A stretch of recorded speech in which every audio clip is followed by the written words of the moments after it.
Hello, everyone, and welcome to episode 20 of AR Fitness and Athletics. And yes, we are out there once again because it's just too nice to be inside.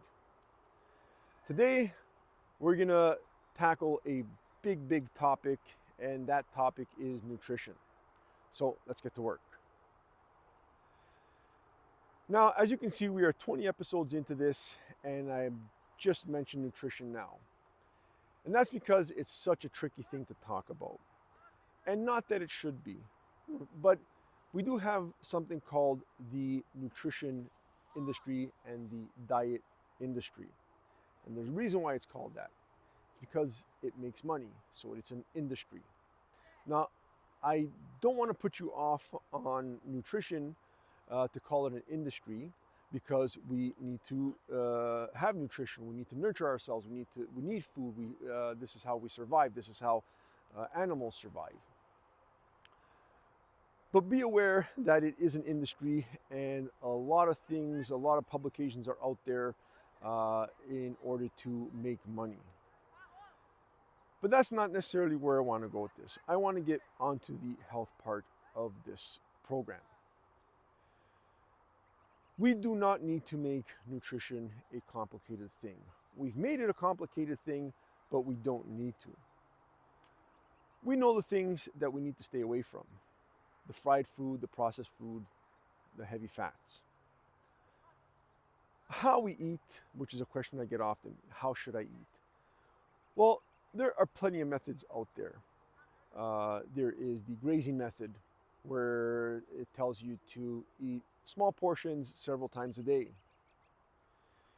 There is the fasting method, where you eat a whole bunch of food and then you stay many hours without.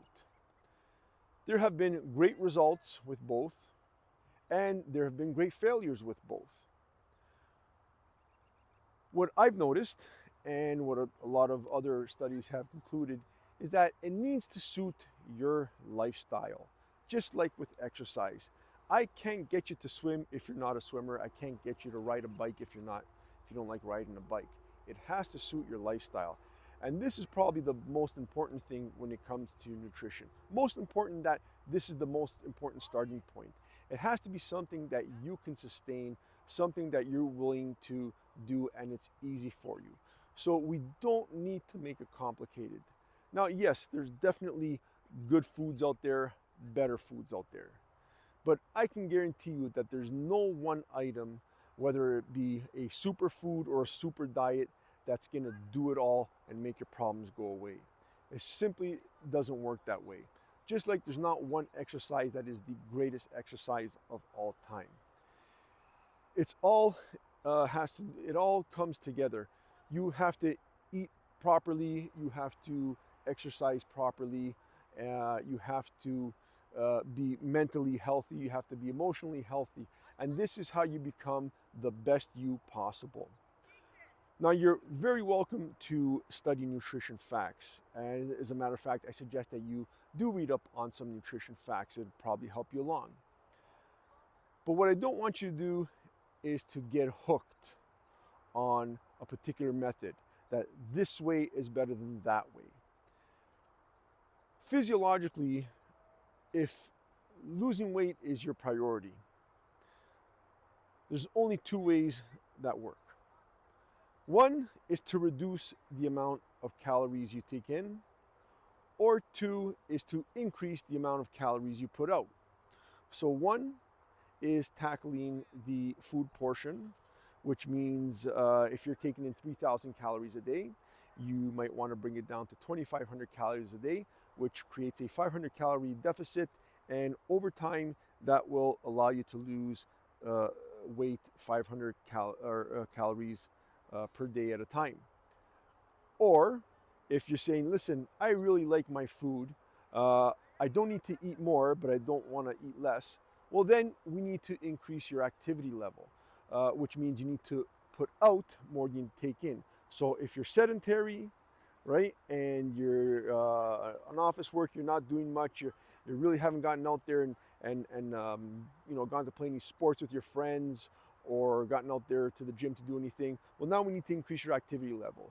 If you increase your activity level, you are consuming more calories. You can still eat the same, but you are now expending more calories, and you will see weight loss. But mind you, we still have to eat healthy. So this is why I say, if you want to read up on nutrition facts, all the power to you. That's great. But please go into it not complicating it for yourself. Keep it simple. We know what the good things are and what the bad things are.